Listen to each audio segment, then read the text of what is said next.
Hey guys, this is the play along video for Sound Innovations Book 1, page 6 for cellos. Today we're going to talk about placing left hand fingers onto the D string. So before we even begin, I want you to make sure that you have watched the Sound Innovations video about left hand setup. I hope you're in tune. Let's begin talking about it. So we're going to place our left hand at the neck, approximately 3 to 4 inches from the nut. We've got our tapes in place so we know where we're going. First finger on the first tape, second finger on the second tape, third finger on the third tape, fourth finger on the fourth tape. Also of note, thumb goes behind your second finger. If you put your thumb behind your first finger, you're going to have some trouble. So make sure it stays behind the second finger, not behind the first.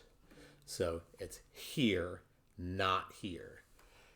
So we should be able to reach all of these at the same time. But we don't necessarily need to apply the same weight to them all at the same time. But that's maybe getting ahead of ourselves. Fingers should be curved. All of them should have a curve to them. We do not want them to be flat. I call this sock puppet hand. We never want to play with sock puppet hand. Everything is round. Even the thumb is round. Everything's round.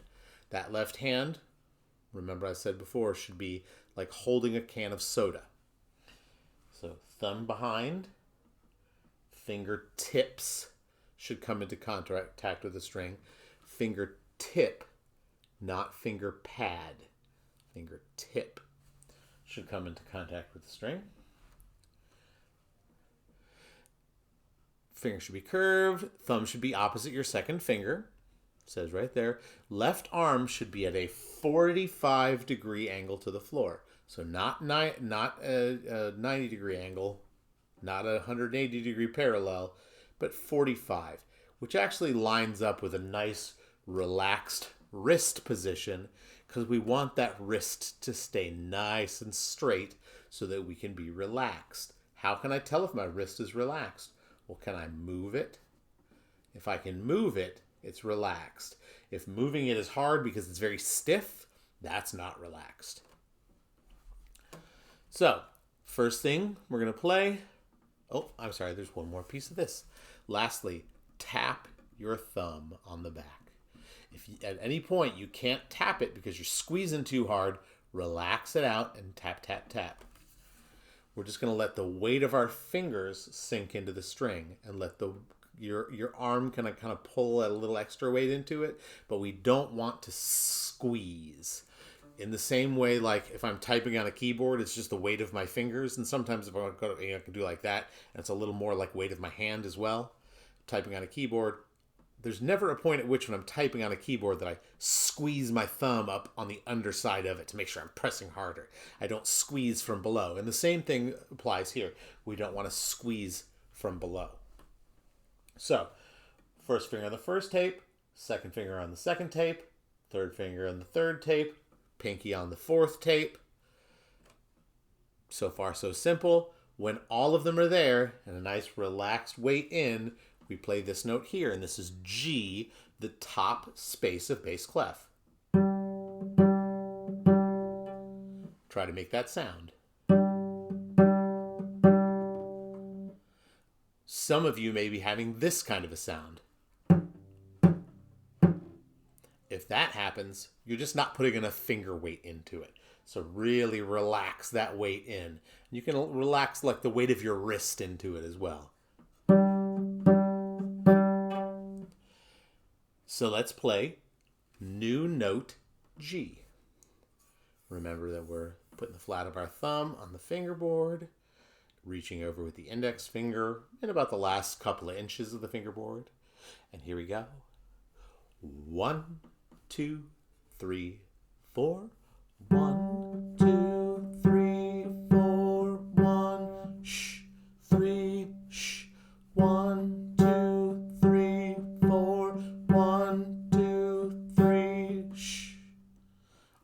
nice and relaxed? How's that posture? Feet nice and flat on the floor? I saw a couple of you in the pictures that pulled your feet back by the legs of your chair. Don't let that be a thing. The heels need to be right below the knees. Pelvis is nice and rotated forward. Shoulders open. Knees on the rear of the instrument, just below the C bout. Back of the instrument, touching where that third button on a button-down shirt would be, and the C peg behind that earlobe. All of those are in place, and you can reach things real nicely. So we've played that G now. We're going to play it one more time. Pretty consistently through all of our lessons, we're going to play things together twice, at a minimum. So new note G, one more time, making sure it's nice and relaxed. 1, 2, 3, 4. 1, 2, 3, 4. 1, shh, 3, shh. 1, 2, 3, 4. 1, 2, 3, shh. Good. So now we're going to do G and D jumps. Now, as we remove our fingers from the string, make sure to keep them close. And if you look, that's number 6 at the top of the page. So we don't have to go from here to playing the open string as here. We don't have to take the fingers that far away. We can just lift them like a millimeter off so they're not touching anymore. And what would be this gets a whole lot simpler with just this movement.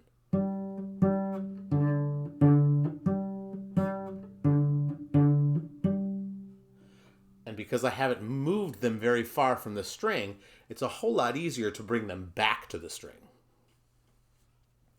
So, looking at G and D jumps, you can see that we have the finger numbers over the top, so that G has that 4 for the 4th finger written over it, and the D is the open string. So we're going to go between the G and the D. And we're going to go right on through it. Try it with me. If you need to pause for a moment and get your bearings, that's fine. Go ahead and do that, and then we'll play it together. Here we go. 1, 2, 3, 4. 1, 2, 3, shh. 1, 2, 3, shh. 1, 2, 3, 4. 1, 2, 3, shh. Are you having an easy enough time remembering which note is which? As we're playing these, it's really important that we make a mental inventory. Okay, I see that note that is in the top space of the bass clef. That is G. That G is 4 fingers on the D string. It will sound like this. And having that correlation of what's on the page, what the hand does, and what sound that makes is a very important sequence. And that comes more quickly as we play more and more. But in the initial, it's a lot of work in each time. Later on, because we're more familiar with it, it comes very naturally. So, playing G and D jumps. One more time. 1, 2, 3, 4. 1, 2, 3, shh. 1, 2, 3, shh. 1, 2, 3, 4. 1, 2, 3, shh. Now, we're not going to use all of the fingers independently on this page. And do make sure that when you put more than one finger down, the other fingers stay to support. So one finger will be by itself, but when the second finger goes down, or the third finger goes down, we won't use the second finger today, but when the third finger goes down, all 3 depress the string together. I will never use the word squeeze. They depress the string together. When the 4th finger goes down, they all 4 depress the string together. They work in tandem, and that's very important to make sure, because this pinky, he's a little guy. He needs some help. Next note, 3 fingers with the pinky taken away is F sharp, and that note sounds like this. Go ahead and make that sound. Again, if it's making this, that just means you need to add a little more hand weight into the string. And let's play new note F sharp. Here we go. A 1, 2, 3, 4. 3, 4, 1, sh, 3, sh, 1, 2, 3, 4, 1, 2, 3, sh. Can you still tap your thumb? If you can, that's a good amount of tension that you have relaxed out of it. That's very important. 3 fingers, one more time. We're going to play it twice. New note F sharp. And 1, 2, 3, 4. 1, 2, 3, 4. 1, sh, 3, sh. 1, 2, 3, 4. 1, 2, 3, sh. Good. Make sure you take a moment between each one. Relax. Make sure that you are not too tense. Tension is our enemy here. We're trying to do everything gracefully and relaxed. All right, back onto the string. Next is alternating between 3 fingers on F sharp and the open D string. So we're going to go.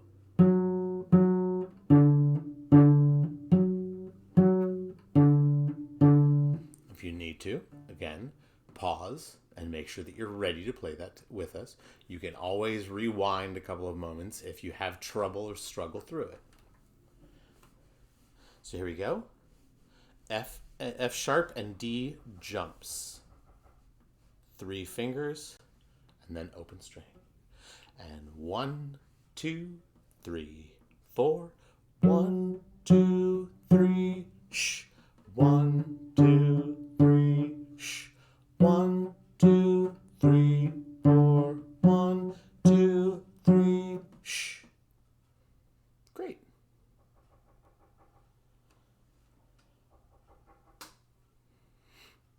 F sharp and D jumps one more time. Make sure that everything stays nice and relaxed. Weight of the fingers sink in. 1, 2, 3, 4. 1, 2, 3, sh. 1, 2, 3, sh. 1, 2, 3, 4. 1, 2, 3, sh. Very nice. The final fingering for this page is not second finger. I said that we're not going to do second finger by itself. We're going to just the first finger. For those that are curious, 3 fingers is F sharp. 2 fingers is F natural. And we won't mess with F natural until later on. So 3 fingers. When we go up, then you'll see violins and violas eventually going 1, 2, 3. We won't do that. We're gonna go 1, 3, 4 for cello. And that's simply just the way the fingerings work. For right now, first finger E sounds like that. Make sure you can make that sound consistently. And let's play new note E. Here we go. 1, 2, 3, 4. 2, 3, 4. 1, sh. 3, sh. 1, 2, 3, 4. 1, 2, 3, sh. Good. Make sure it stays nice and relaxed.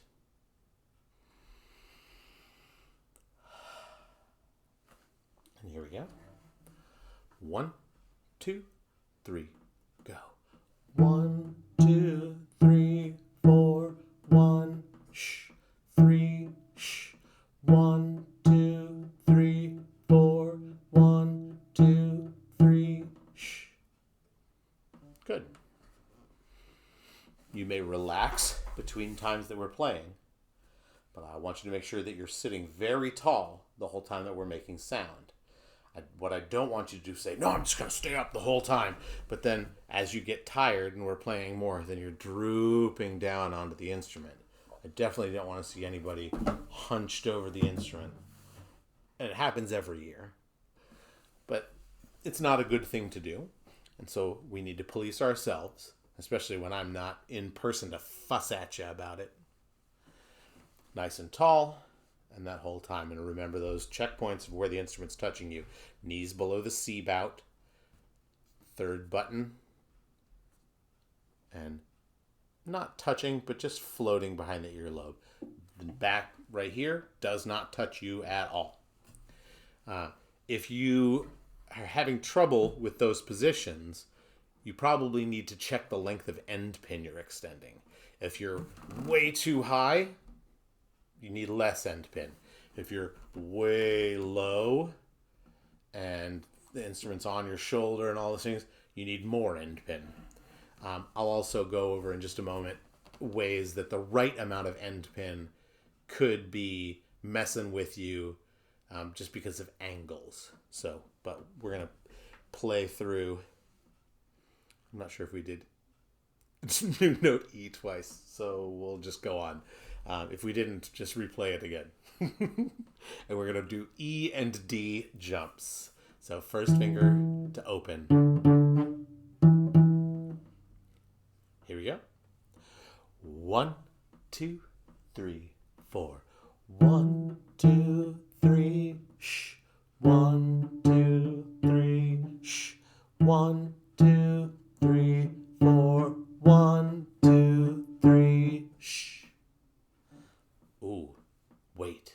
Something was different. What was different in that last measure compared to the previous blank and D jumps? What was it? Make sure you're paying attention. Here we go. E and D jumps one more time. 1, 2, 3, 4.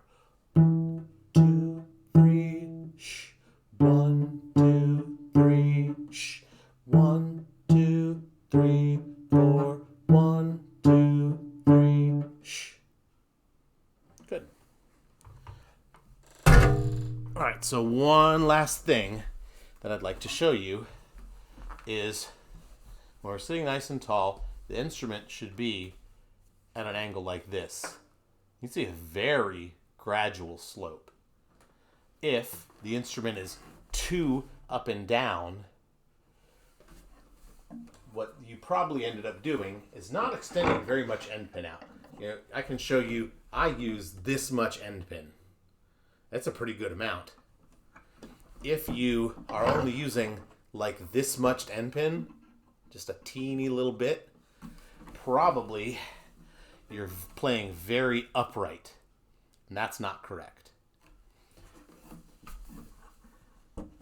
However, if you've extended way too much end pin, you may be almost horizontal, and that's also not correct. So what we're looking for are those points. So we go knees, third button, and then behind the ear. What this is going to allow me to do is set the bow on the string, and it's not going to fall right off eventually. But I really need to make sure that I'm getting used to this angle the whole time. And if you watch professional cellists, they'll have this same angle so that they're not too steep to be able to play. Quick recap of the notes that we did today. So we're on the D string. One finger is E. 3 fingers is F sharp. 4 fingers is G. Where does your thumb go? Always check it. It lives behind the second finger. And we can go from each one to open. And we can just walk up or walk down.